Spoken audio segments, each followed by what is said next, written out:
Ah, ah, ah, ah, la, da, da, da, da, la, da, da, da. Hello everybody and welcome to the Mixed Bag podcast with me, Nayo Anya. And although we had one episode before, I feel like this is the real kickoff episode.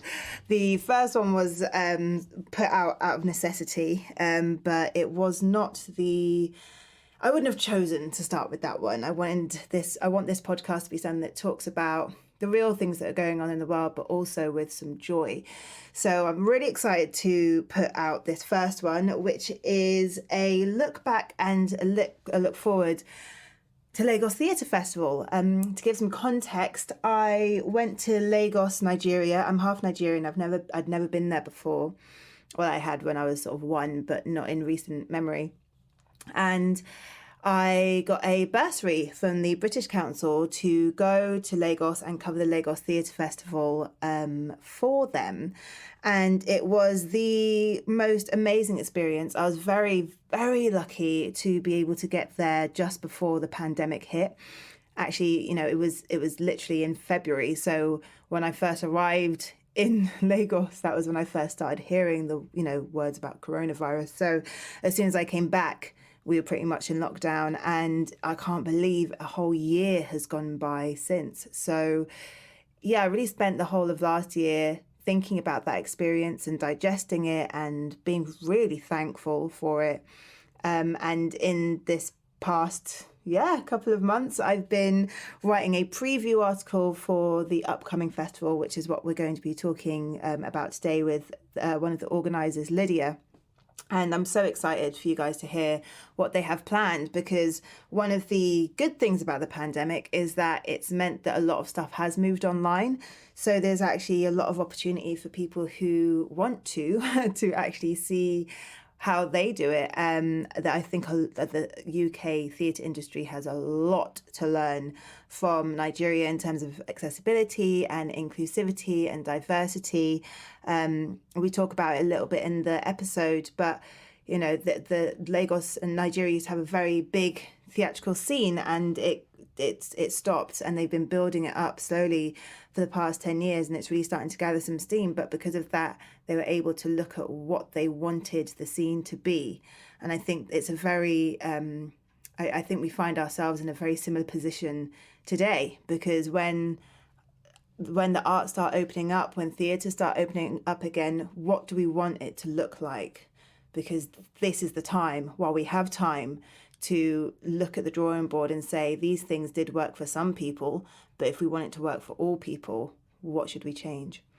So yeah, for people who are interested in the theatre, for people who are interested in immersive theatre, for people who are interested in inclusion and diversity and looking at practices differently and how we can learn from different cultures, I think you're really going to enjoy this episode.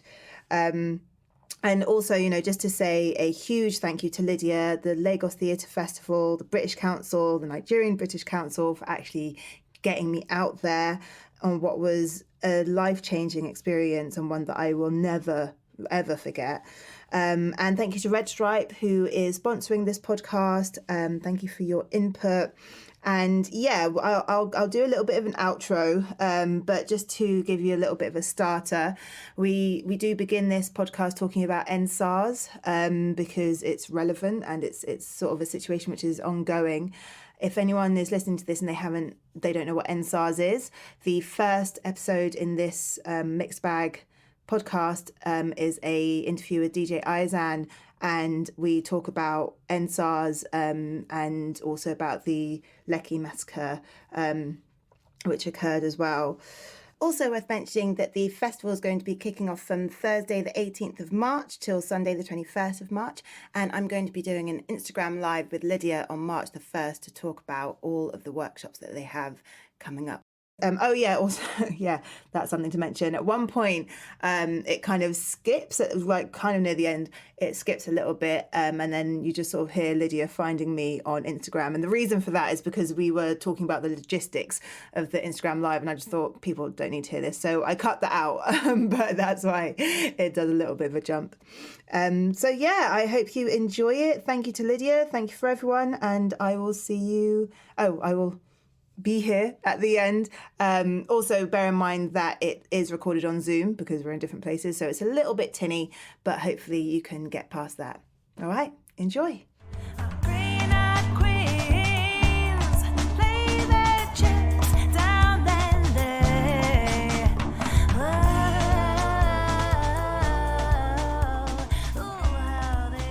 How are you? So nice to hear your voice. I'm fine, thank you. How are you? Yeah, good. What a crazy year. You're in a lockdown. Yeah, we're in another lockdown.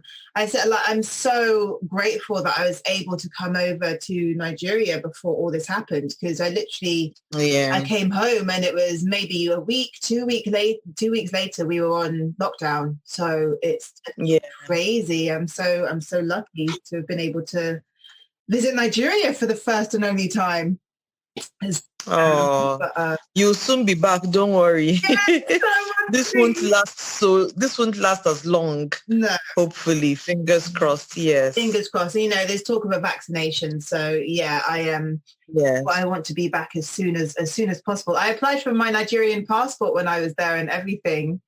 So wow, yeah, so great. I'm waiting for that to come through, and I've got my national identity number, and I'm like, yes, I'm going back. It's going. That's awesome. Yeah.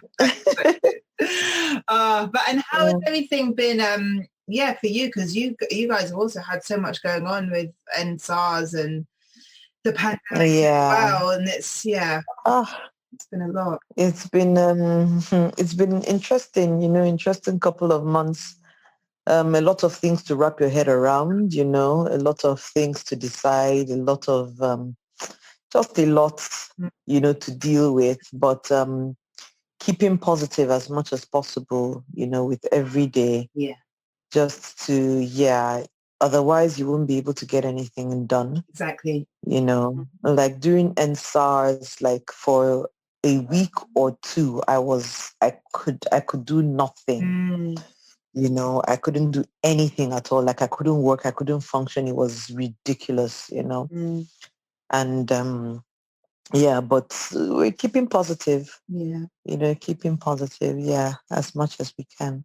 It was strange because obviously this is the first time that I knew people really in Nigeria when this was happening. So, when the DJ Switch's video went out, like I was locked in, and my heart was. It was horrifying. It was still a lot. I was like, oh my gosh, because obviously we'd had Black Lives Matter, and then and I think everyone had sort of felt the same fear of just being exhausted, and then SARS happened, and then everyone who was aware of that was like a sort of a double whammy, like, wow, what is going on? And it's like if you hear the stories, of how people were affected personally, it's just it's just insane. So like my daughter was in school when that happened, when the curfew was put in place, and her school is like 30, she's in boarding school, and her school is like 30 minutes away from the house, but I couldn't get her, so it was ridiculous. And so you're there worrying what's happening, you don't know what's happening. And then my estate, which is a very, very secure estate, we had hoodlums almost breaking into the estate, so people had to go in, and people had to go to the gate, have a conversation with them, sort of like dialogue. So it's just all those things, and when we were able to go out, to go and get my daughter from school, the vandalization that had occurred on the road, the street lights were broken, the tires were burnt in the middle of the road. It was just like a war zone. Yeah. So seeing that, the effect it has on you, is just, you just don't feel like you're secure. You feel like you're sitting on a ticking time bomb, and any minute it could go off, so it wasn't just a good feeling at all. And I guess that's part of what keeps people in line, isn't it? Is that fear. That's part of what they allow that to happen. It's like people are afraid that they won't go out of line. But it was terrifying. But I'm so glad to hear that anyway you're okay and staying positive, because I also think that's all that we can do, isn't it? It's like they can't take our positivity away. We just got to try and keep sure we can find it. Craziness. So I guess the first thing would be just to ask how last year's festival was for you, because obviously now that it's been and it's gone and it's happened and it's less sort of what's the word? Now that you're involved in the sort of the aftermath and looking at what it was like, how is that? So it went really, really well. I mean, you were there, so you saw how the activities themselves, how the activities went. So like all our expectations were met. In fact, they were exceeded. Because that was our first run as a team, on the festival, so it was really, we came to it with uncertainty, with hopes, with plans, with ideas, but we just didn't know how it would go and how our plannings would be received. So afterwards, when we had conversations with people, people seemed to have like a very positive experience during the festival. People went away with a sense of belonging, like they were a part of something really great, which was really, really heart-lifting for me, especially knowing that you have ideas, your ideas, you can execute them, and then the way that they're received very positively and very, very happily. That was really, really good. I think that for a lot of people, it was the process. For the producers, for example, I think for them it was the whole process. There was a lot of communication during the process leading up to the festival. And I think that they felt very involved in that process, and it gave them just like a sense of that ownership of the festival, and what it was. So that was really great. So when you say they were involved in the process and there was like back and forth, do you mean as in how their plays were going to be in the space, or do you mean like what sort of things they were deciding to perform? Yes, so they sent in an application for what they wanted to perform, right? But during the entire process, we had our team go around their rehearsals, which is something that, so they went around and watched rehearsals and kind of give ideas, maybe if you did this, or maybe if you did that, or how is it going, what's happening, how, do you need any technical support, stuff like that. So we had all of that, yes. And then even with scheduling of their events, it was a very, very one-on-one process with the festival producer. So she had multiple conversations, with them, made sure that they got to the best of her ability, the venues that they wanted, or the venues that would be most appropriate for their performance, and the timings and all of that, So it was a very, very involving process with the producers, yes. And that's incredible, because I guess it's sort of it's believing in someone's idea, but then it's also using your experience to help workshop with them, so that by the end they feel like they're more prepared than when they started off going in. Yes, exactly. Yeah. Because everything was of such a high quality that I had assumed that they just sort of had those things ready to go. you know? So like, I hadn't realized there was as much, there was as much guidance as there was from you as a team. Yeah. I mean, the producers are quite experts in, what they do. We did have a first-time director, I think a female director, and we did have some first-time producers as well, but they're very efficient. Yeah. And they know they're worth their salt in what they do, right? So what we did was listen, and have suggestions. So our production coordinator, like, she's really, really creative. And when she went around, she had suggestions for them and, ideas and stuff like that. So it was like an amazing collaboration, I think. Because I think I interviewed someone there, and I think it was her first. Show.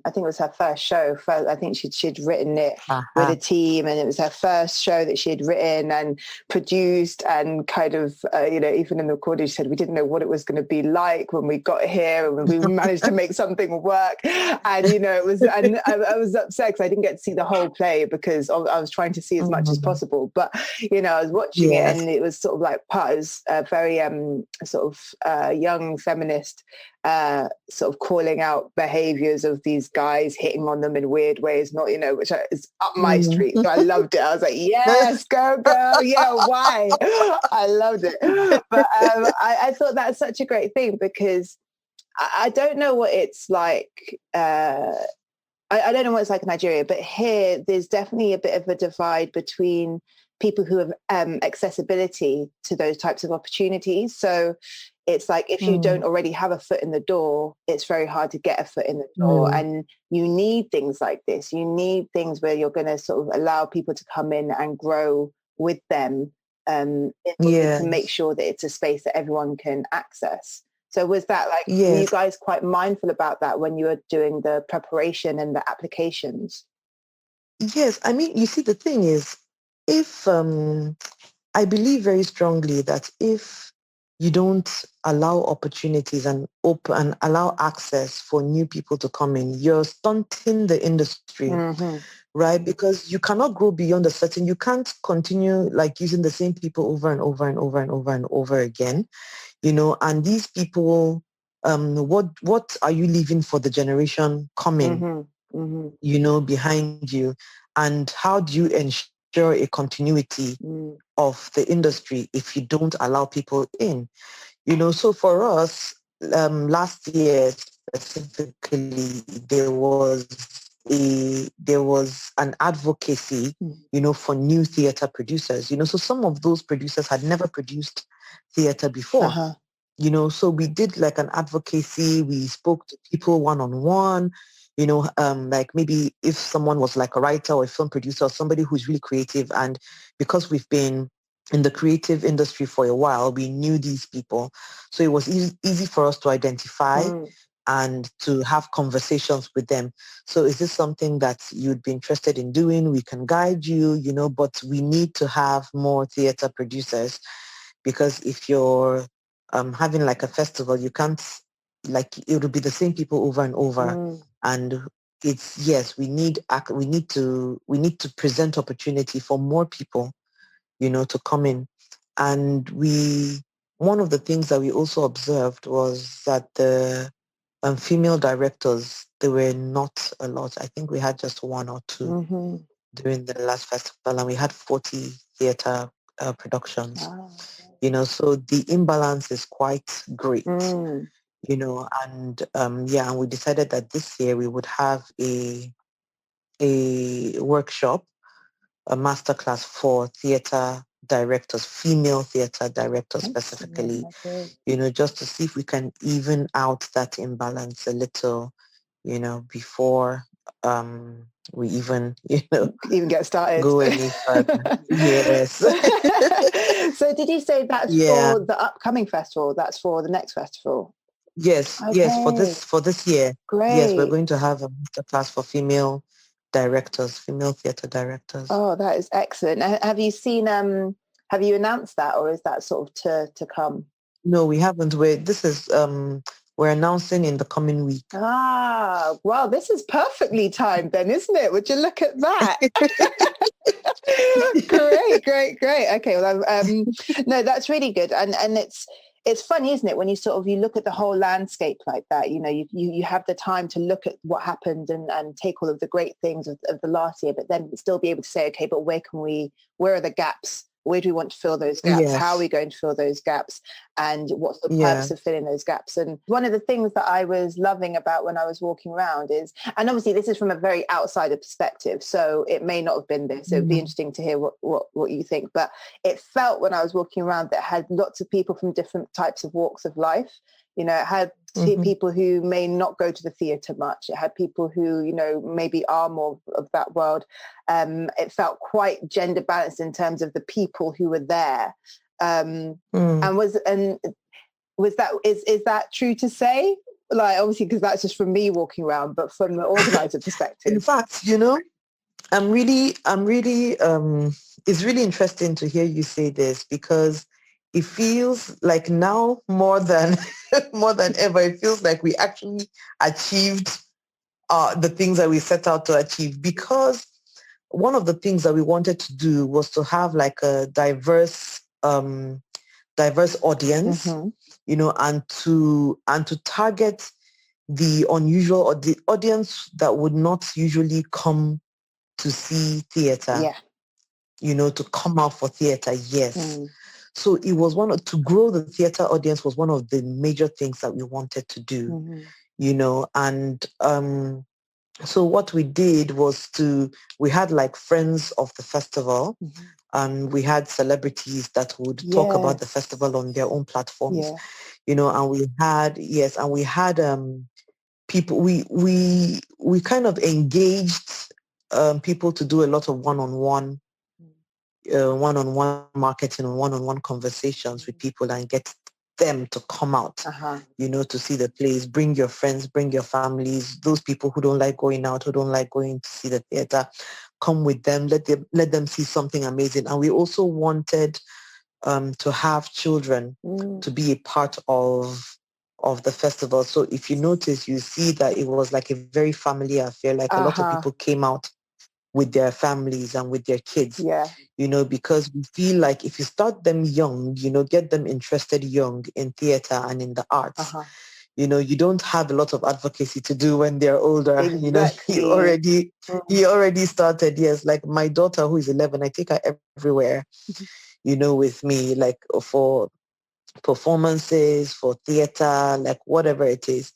I take her to it, and like music, concerts, and there's a way that it fosters their creativity, when they're exposed to the creative, to culture and creativity from the time that they're young, so it was one of the things that we also wanted to achieve. And that made me so happy, I think, when I was wandering around, and I went into I guess it was like one of the main stages, and there was 2 productions I saw on there which really stuck in my mind. And one was like a football based sort of story with everyone in football shirts, and they're like dancing and jumping, yelling, and I was like, this is just great. And because then also in between the shows I would see them all running around trying to get everyone to come into their show, and I was like, yes, that is it. Yes. It's not just about being on the stage, it's about being, it's about engaging with your audience. Yes, or your possible audience. Yes. And having that excitement, and having that because that's the buzz of theatre. It's like, it's not, and especially like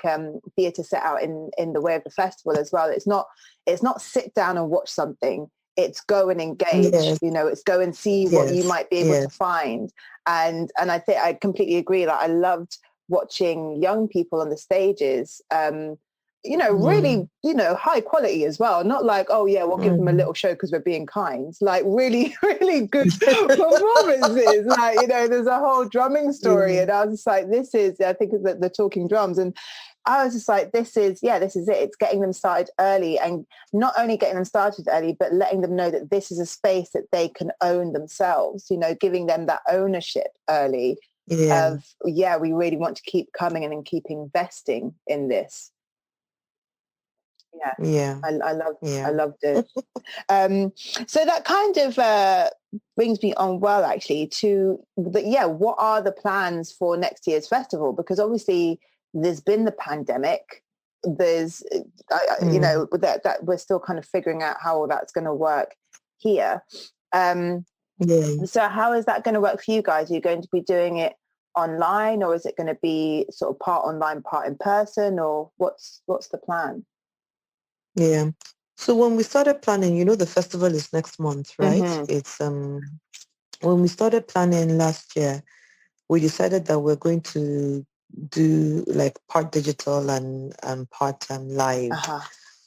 So yes, but that was before the second wave became really massive, So now in Nigeria, it's really, really big, and we've had to go back to sort of like the drawing board to see what is the responsible thing to do. Yeah. Right now we're still trying to decide what that is, and see what the possibility is. But we know for sure that all our learning program will be online. Okay. So all our workshops and panel conversations and IG lives and webinars, everything is going to be online. Okay. So that will be digital. We know that for sure. Yeah, so the format which the plays will take is what we're still trying to decide. We did have some people apply for digital performances, and those ones will be very easy to go with, But for those who don't understand how to put up a digital performance and they want to do live, we did have a conversation about a socially distanced performance, so we have a limited number of audience, and then we have them socially distanced within the performance venue. But right now I don't know, it's just looking glim because the rate of the spread is really ridiculous. Because I hadn't realized and we don't want that there's been a second wave in Nigeria. I hadn't even realized that. Yes, no, it's really, really bad. And we don't want to be a contributory factor, because everybody needs to be responsible now just so that it passes over as quickly as possible. So we're having that conversation to see what it will look like, and we will know in a couple of days exactly what we want to do. But we did decide to have fewer companies this year, also just to manage the crowd in the venue and to manage the number of people and activities and rehearsals and performances. So we cut the number by half. So last year we had 40 companies, and this year we decided to have 20 companies and take it from there, but now we still need to see what that will look like. There's going to be a lot of troubleshooting, over the next couple of weeks, to see what the festival will look like. And we'll know for sure in a few days. It's so difficult, isn't it? Because I think, that's one of the issues that, I think the world is having right now, because the whole point of the festival is you can't really have a socially distant festival. That's not what a festival is. A festival isn't a lot of people being apart from each other. The whole point is that we're all together in a space enjoying it. That is what a festival is. So it's such a difficult thing, because people imagine all that dancing. Imagine all of that on a stage. So how do you say, you stand here, you stand over there, now dance. Yeah, exactly. The chemistry. It's almost impossible. And the arts, it's such a contact it's such a contact thing. You can't it's not soulless. No, exactly. So it's difficult to remove the soul, to say, oh, people, this is because people do things together.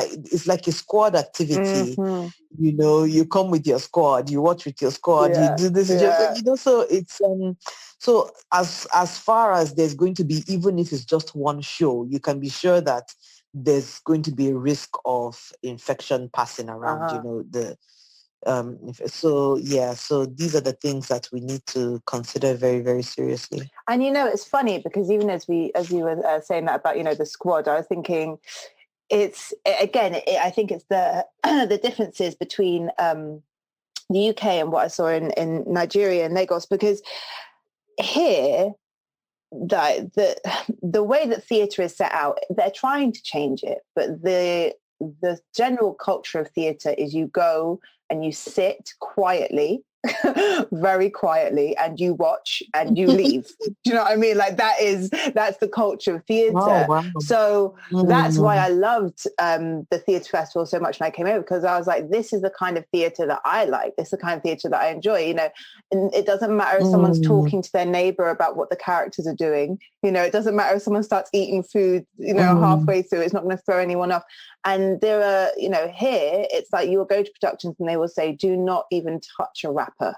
If someone hears a rustling, they're going to ask you to leave. And because of that, and so think of the stark difference, So for them, for those types of companies and people who are kind of used to that kind of theatre, the culture of theatre, they will find it easier to hold socially distanced events because it's not really a social event. You know why I'm laughing? Do you know why I'm laughing? Because now I get it. Because I watched The Lion King. I watched The Lion King in London in 2019. Yeah. And I was that audience member who was like, yes!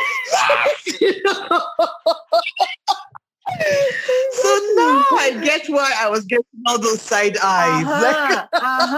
And what an infringement of your experience. Yes. Like, why are you side-eyeing me when I'm enjoying the show? Yes. Why aren't you enjoying the show? Like, why am I getting the eyes? Because for us, right? Because for us, theatre is a form of expression, right? For the actors, for the producers, for the audience. It's a form of expression, right? So what happens on a typical theatre showing is before the play starts, right? You have an area where the audience members are actually socializing before they come in, right? So there's already that vibe even before you come in, even before the doors are open. There's already a vibe.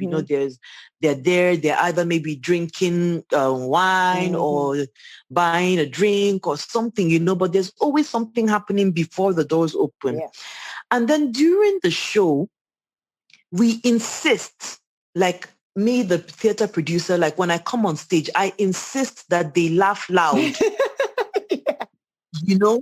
Like I tell the audience, please mute put your phones on silent. We don't want to hear all of that, but we encourage you to laugh as loud as you can, as you want to.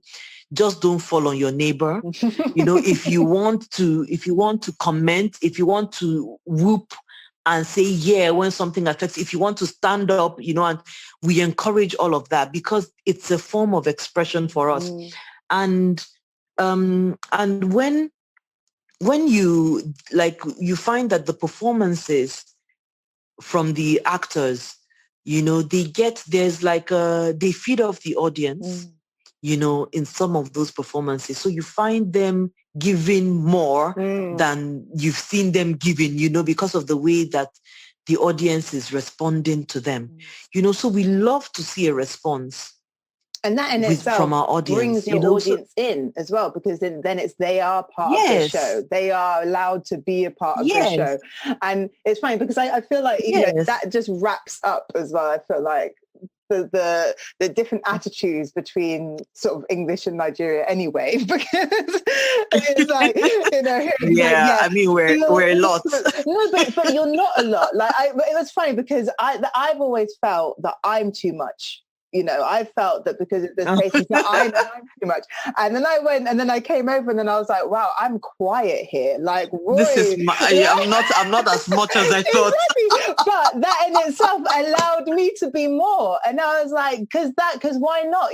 Why should we be told that we are allowed to have a reaction quietly? Why? Why should we have our reaction and then wait until we're at home to talk about it?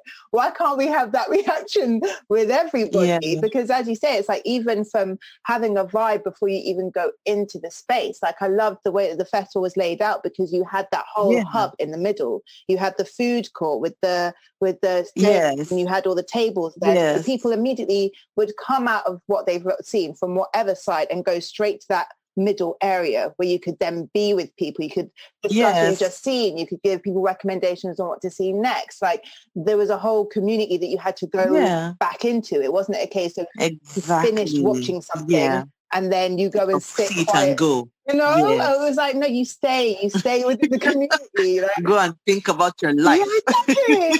Think about how this is going to affect you. Like, no, go and talk to somebody. Like, go and see what their experience was. And I think because of that, like, I mean, I think the UK is trying to change. It's very slow, but it is trying. And you see the people who are starting to get a lot more diverse types of audiences are the ones who are willing to take that extra time to do that, to create a vibe and to allow people to feel like they can be relaxed while they're watching something and express themselves. Because that is the barrier, I think. If you think that there's a certain type of way you have to act, there's a certain type of person you have to be, there's a certain type of way you're supposed to walk in and walk out, it's like I'm already exhausted thinking about what I might have to do just to be there.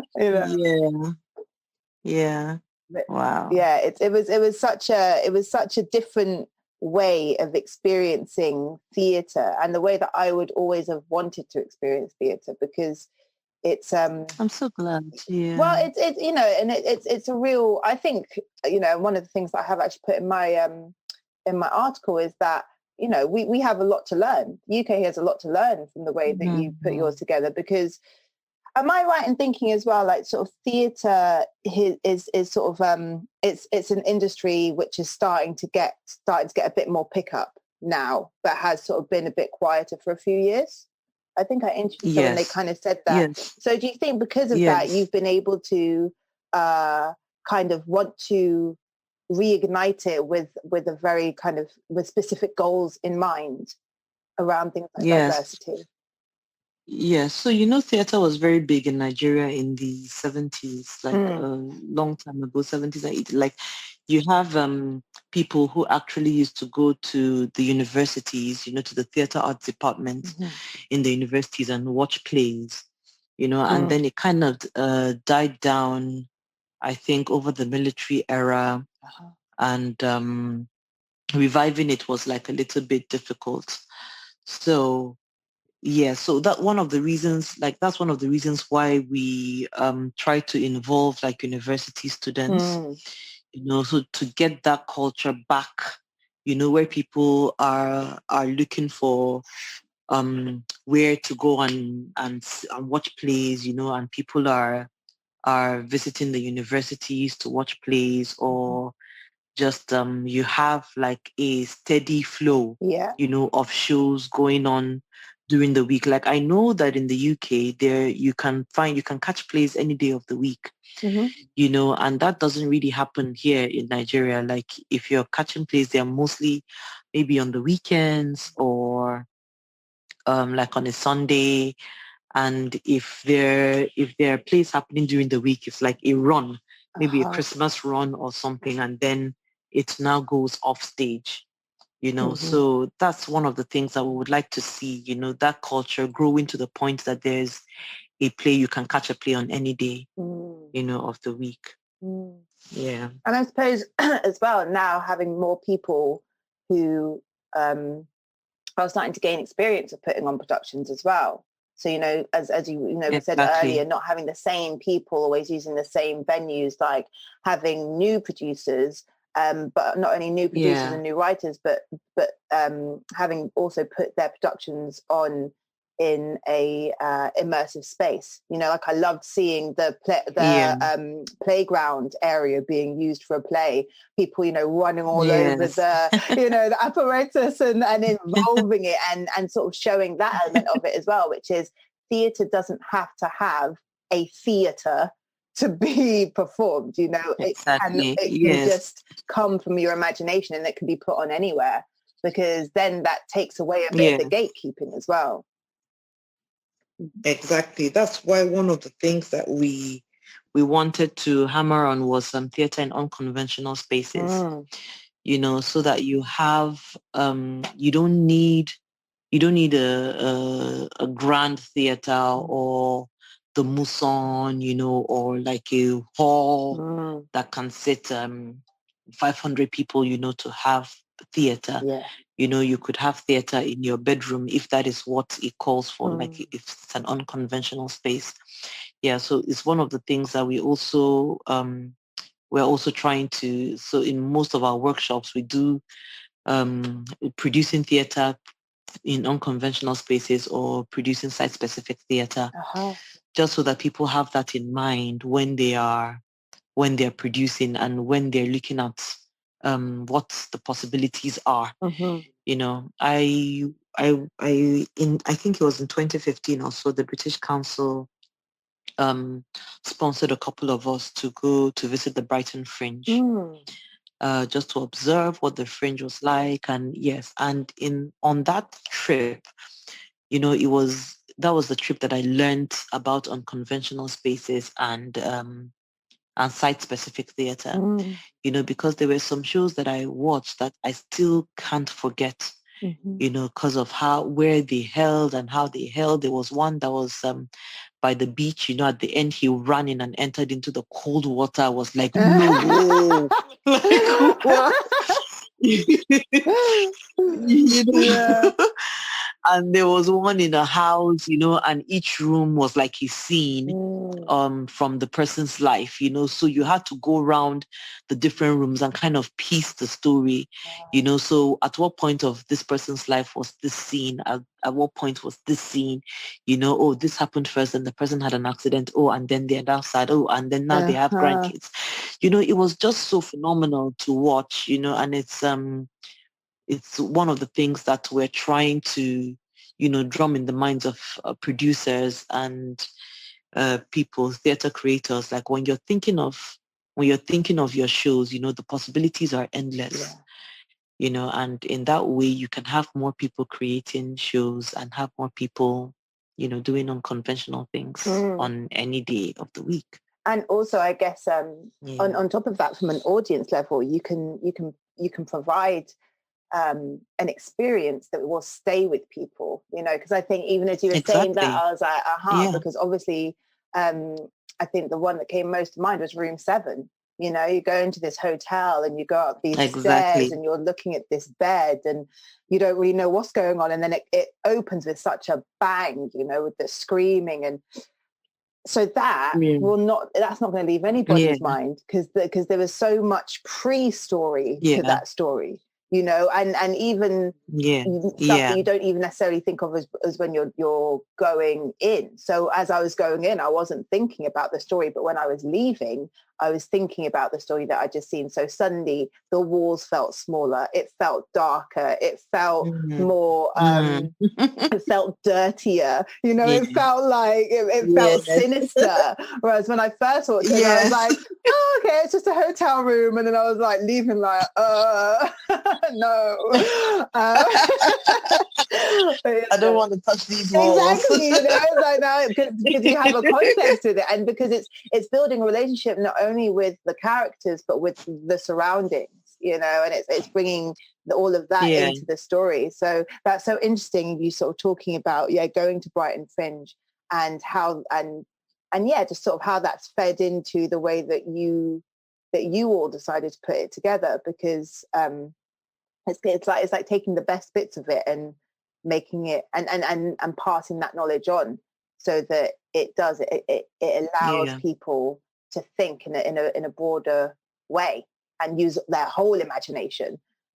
Because I've never been to Brighton Fringe, but I loved what I saw at your Ah, festival, you know? So it's, yeah. I did want to very quickly ask about the layout of the festival, because obviously you had, yeah. there was lots of like fabric, what are they called? Like not gates, you know, those big metal things. So, Okay, like yeah, barriers, like you know what I mean? But like like, the demarcations. yeah, Yeah, yeah, yeah. yeah. So, because obviously that, like the way that the space was used was so resourceful, because I felt like Mm. every part of it was used. And was there a lot of thinking about how you were going to sort of separate the spaces, or how like? Oh yes, oh yes. I thought probably. Because we spent because we spent days, going around. We actually had like a map Mm, of the park. We had a map of the park given to us in soft copy.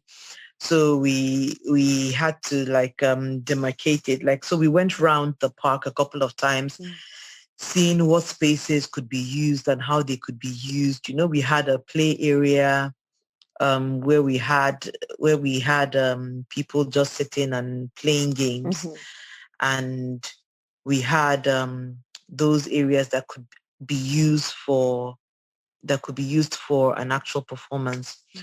So we decided that we wanted the space to look as colorful as possible. That's why we got the Ankara fabrics. Uh-huh. And yeah, so we wanted like as soon as you come into the park, you just get this vibrant Mm, feel, of just colors popping everywhere, mhm, just like you're immersed in art as soon as you come in. And we wanted to keep it as African as possible. mm. So we had all those fabrics that lined the demarcations. Uh-huh. Yeah, so we did that with the help of like a designer, like somebody who like a what do you call it, set designer, Mhm. and they came in and helped us, yes, to put up the fabric and to demarcate it in the best way possible. And when you say you wanted to sort of keep it as African as Mm. possible, why? I mean, it seems like an obvious question, but Because because it's like uh-huh.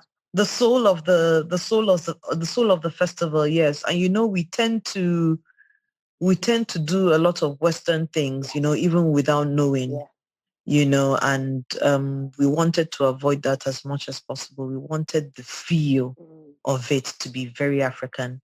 That was one of the reasons why you could hear drums, Mm. almost all through, like you would hear drums because that's it, it's a vibe, you know. Yeah, so we wanted that.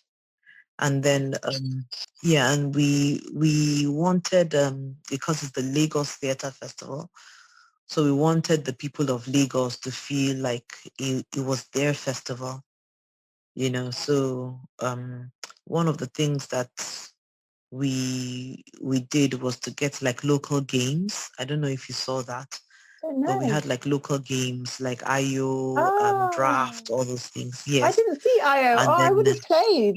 I've got my own set here. I. yes, there was like a play area that we had that we put out, and people would go and have palm wine, so stuff like that. Ah, I'm so sad that I missed the play area. I was clearly too much in work mode to be able to see the play area. I did try palm Yeah. wine for the first time though, so Okay. I managed to Did you find the like wine. it? I loved it. I I hope you loved did it. not try the one out of the bottle. I tried a fair Was it the few, to one be out of? honest. I've tried a couple. I tried a couple. Okay. Good. I made sure I got a good taste of everything to make a solid judgment. That's good. That's No, good. I loved Okay. it. And no, I'm so glad you said that, because I think it's so true. I think naturally things get quite westernized a lot of the time, and I don't think that was one of the things that I loved when I walked in. As soon as I walked in, my camera was out. I was the pictures, pictures, pictures. And my auntie was like, "We only just got here. Like, why are you taking pictures of the walls? What are you doing?" I was supposed to say that for the plays, and I was like, "Yeah, but it's because this is not what I think of when I think of theatre, and this is what I wish I did think of, because already, I can tell that this isn't going to be theatre as I know it.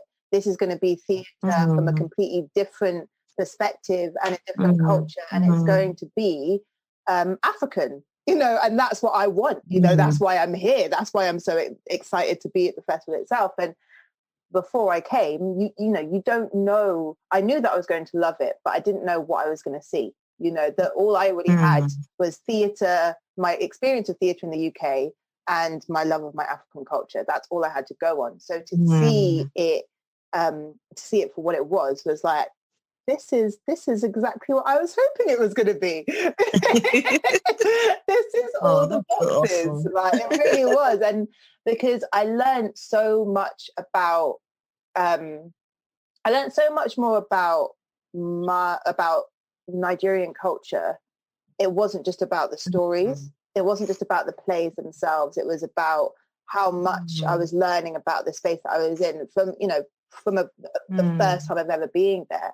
So there was obviously the stories, and that was great. You know, obviously the ways that it was put together was amazing. The production value was excellent, but there was so much underlying context of stuff that I was sort of just about getting, missing a whole lot more. You know, I had my auntie there sort of filling in gaps all the time. I was like, what's going on?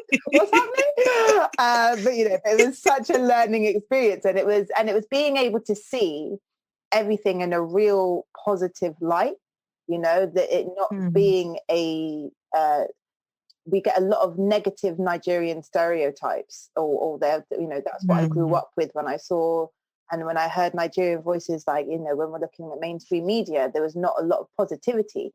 And it was so wonderful for me to be able to go and see all these stories, and not that they were, you know, being all, we're so great, not like that at all, you know, very real stories, but just seeing real people and just seeing real characters and just seeing, you know, a whole spectrum of stuff that I didn't know and I'd never seen before, but delivered in a really authentic way. If that makes sense. I don't know. I feel like maybe I rambled there.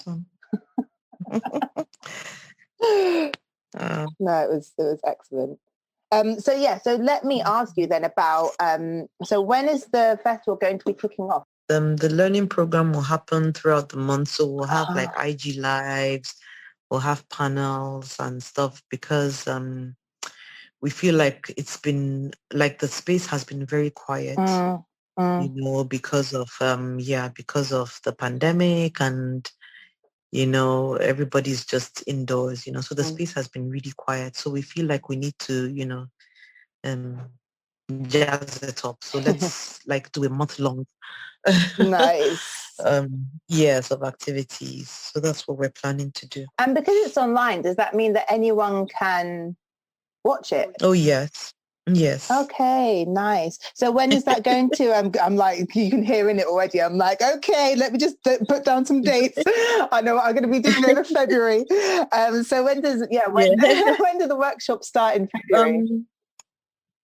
So we want to start first week of February. We're planning furiously, you know, to start in the first week. Yeah. Fingers crossed. That we will, but that's the plan. I want people here to know that there's a way that they can, you know, tap into what's going on over there. And obviously the pandemic has not been good for a lot of reasons, but what is quite good is that it means that more stuff is going online. So we're able to cross those boundaries a little bit easier, you know? So I think that would be really, really good. Okay, what's your Instagram? Let me find you now and just... Find me. It's NGAIO music. I've seen you. You've seen me now. Oh, look at you. Yeah, so that's a picture from... yes, you know, now that I'm seeing this, I watched your Blackbird did video. You? Yes, I did. I found it really, really interesting. Oh, did you? That's so lovely to hear. Yes, I loved all the fabric, like all the colors. It was so And like, you know, the things you were saying, I was like, wow, you know, it felt very brave. And I I wrote that before I thought about it. I wrote it and then I brought it out and then I was like, what are you doing? What are you doing? You know, it felt like something that's, it felt like something you needed to say. Yeah. You know, it felt like it's been there for you. It felt like coming from a place of, I need to say this. You know, that's how it felt to me when I was watching it. You know, I was like, wow. Yeah. This is, really interesting. And that's how it felt. I mean, it was, because I mean, that's the short version. The long version is 9 minutes long because I wanted it to be, in my head, I wanted it to be that kind of like that real storytelling of Fela Kuti. You know, you have a whole 11 minutes to get with the music and get with the program, and I feel like a lot of music now is very quick, but yeah, it was exactly that. It was definitely it was a searching, to be honest. I think the last 2 years have been a huge searching for identity for me. It's been not searching for identity, but coming to a place of love and acceptance of who I am, and sort of not apologizing anymore, and just wanting to be allowed to be in my space. And that was filmed in a huge mansion, which is, you know, it's on the outskirts of Bristol, which is the city that I live in. And it's, you know, it's slave money, it's old money, you know, so you walk in and it's very grand, and there's lots of, you know, white people in paintings looking very old and very upset with all of their wealth on all the walls.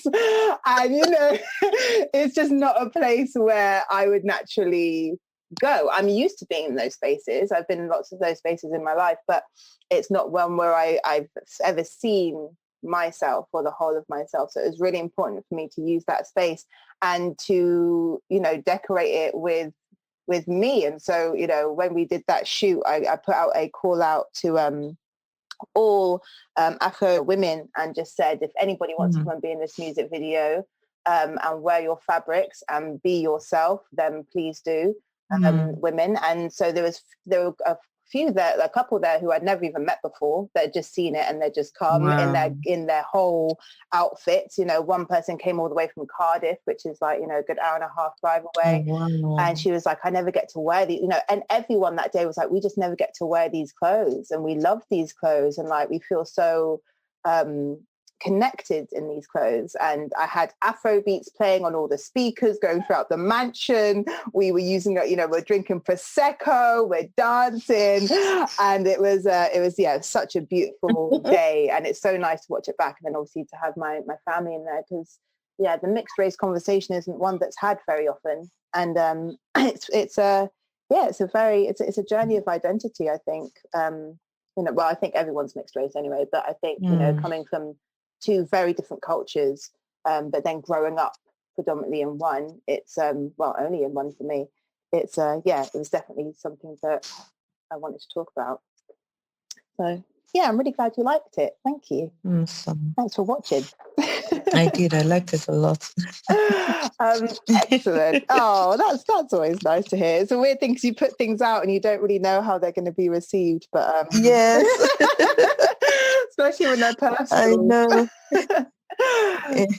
Well, thank you so much for taking the time to talk to me. It's been so lovely. So good. Thank you. Good. And I will next see you then on the 15th for our little Instagram live. Yay. Yay. All right. Have a really good rest of your day. And we'll speak soon. You too. You too. Bye-bye. Bye.